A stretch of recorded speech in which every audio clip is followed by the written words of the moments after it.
Right. Yeah, welcome back to the last part of our morphometric analysis. This is part 4. Under this last section, we will be looking at statistical analysis on our landmark data. So we're going to perform various analysis on them, such as ANOVA, MANOVA, anoising, and we're going to perform also canonical covariate and discrete analysis as well. So before we go further to that, I want us to generate or collect our feature data. That is our shape, geometric shape data, because we will not be using this landmark data for those ones any longer. So we use our landmark data to collect our shape data, which is which we will call the features that we are going to be using to categorize or analyze those testings.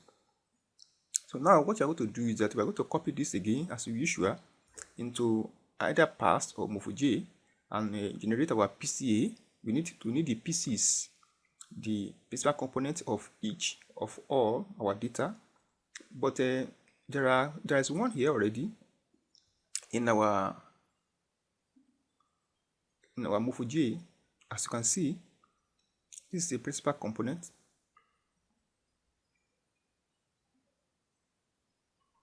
You can see this principal component PC1, PC2, PC3, PC4. We need all this to perform our analysis. We have how many?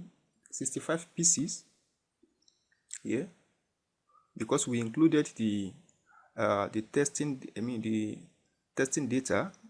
The error assessment data. That's why it is a 65.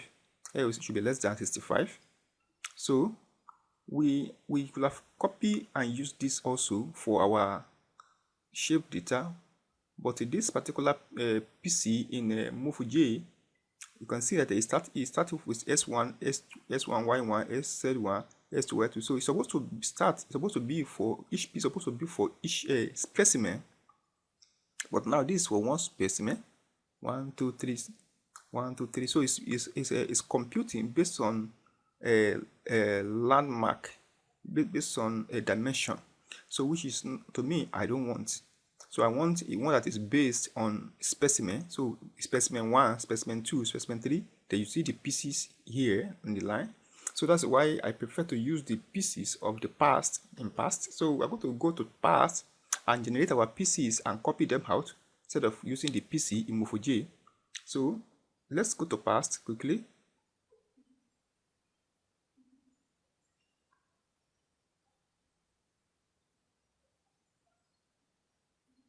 So let's copy all this. You can see I've removed the landmark data. I've removed the error assessment data. It's no more here. You can include it, there's no problem. So just for testing purpose. So let's copy this out and paste here.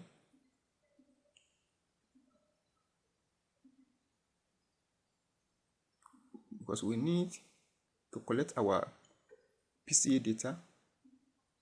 So we select all, multivariate, ordination, principal component. So this is our PC. We need this score. This is the PC score. How many do we have here? We have 53, because we could have the same 53 there. Also, if we did not, if we include landmark data, you'll be surprised that we have the same 65 here as well. Yes, you have the same 55 if you include that, but because we have removed that, so that is why we have having a 53 here. So now we need to copy this out. Just say copy here. You can copy. Go to Excel. You click here. Call it PC. Let's name it PC.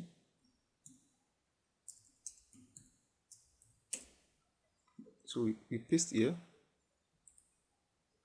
You can see. These are our PCs. PC1 to, so all this one, they are our variables now we're going to be using.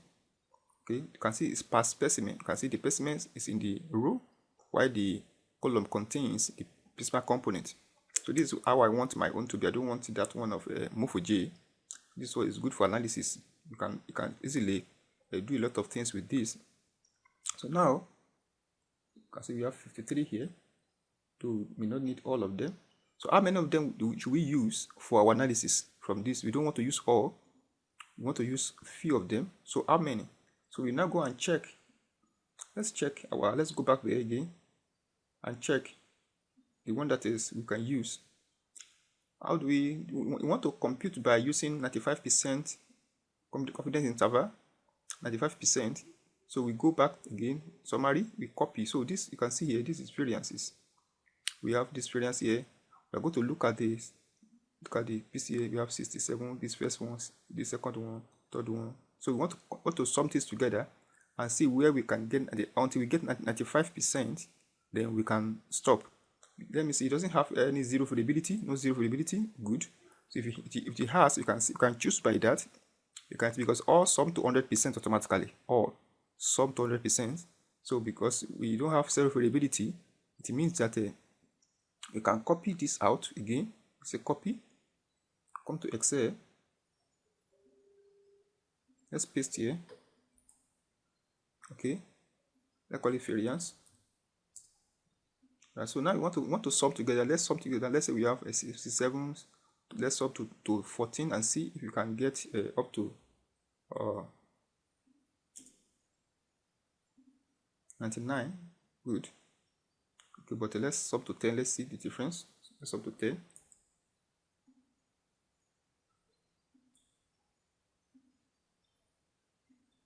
So you have 10.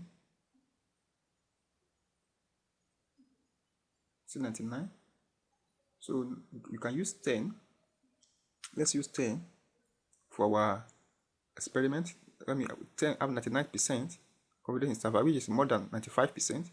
Okay, we can reduce it to maybe to 5 or 6. But if you say, okay, let's say 1, 2, 3, 4, 5, 6. Let's stop at 6. Let's see 6.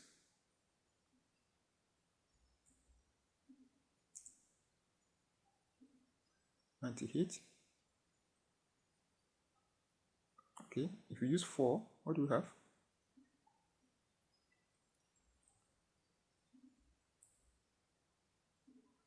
$97. Okay, so let's just use well, let's have 99%, which is this one. Okay, this 10. 1, 2, 3, 4, 5, 6, 7, 8, 9, 10. So let's use 10. This is 10, so you can just delete all this. Okay, that's 99%.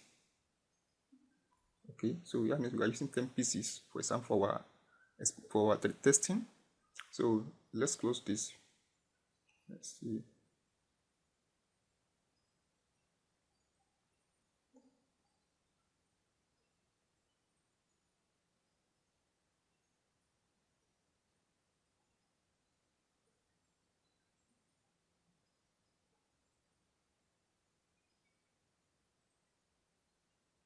Okay, so now we can go back to Excel.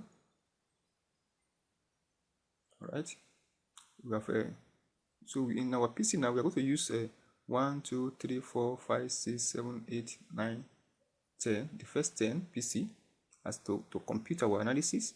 So before that, we are going to insert here another variable. Let's call it sex. This one will be F for female.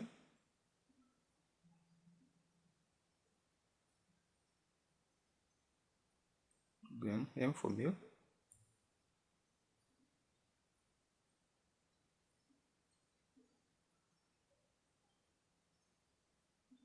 Right. So we have categorized our variable now. So we have sex now. So we can copy all this to past now to compute our ANOVA and the rest of them. You can also copy all. If you want to copy all, you can copy all. But I just use only 10 to copy. So let's copy. Let's say Ctrl A. Okay, Ctrl C.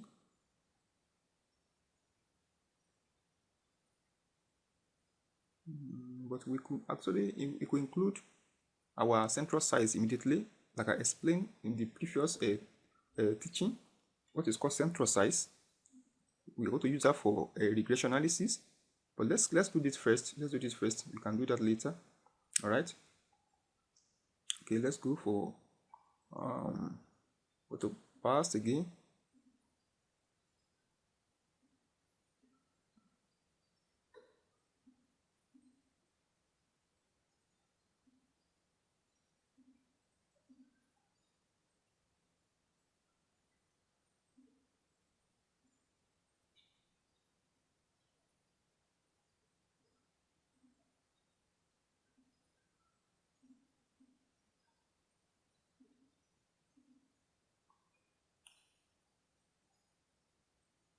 So right now, I want to make this one group variable. So here we color you can color this if you want to color it so that you can see in case we are performing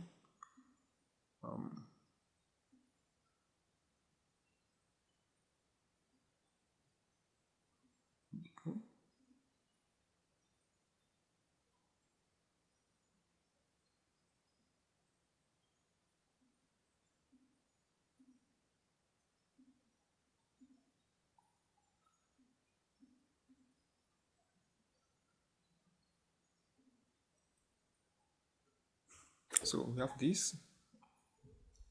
So now I want to perform the ANOVA first. Okay, so we select this, hold down the key, we can hold down a shift key and select this to 7 to 10. Okay, so I want to select this to 10. All right, so I can go to univariate, go to ANOVA. All right, so I can perform ANOVA test on a, so I can click ANOVA, so it will give me the ANOVA value. You can see here, this is ANOVA testing. So P is equal to 1 here, which is not significant. All right, it's not significant here. Okay, it's not significant.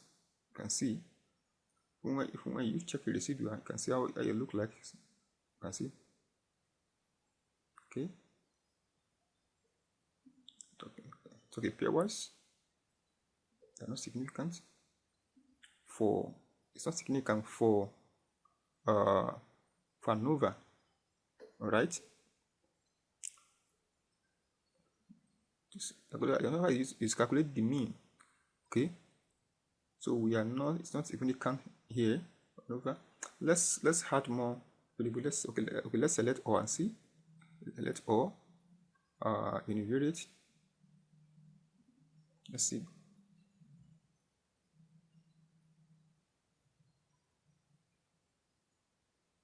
It's taking longer time to process. Okay, it's done. Still not significant. You can see that not significant. P is still 1. So that means ANOVA is not significant for this test. All right, it's not significant. So let's go perform another testing. All right, we have just finished ANOVA now, and we can see that our ANOVA is not significant for this testing. All right, so let's save this.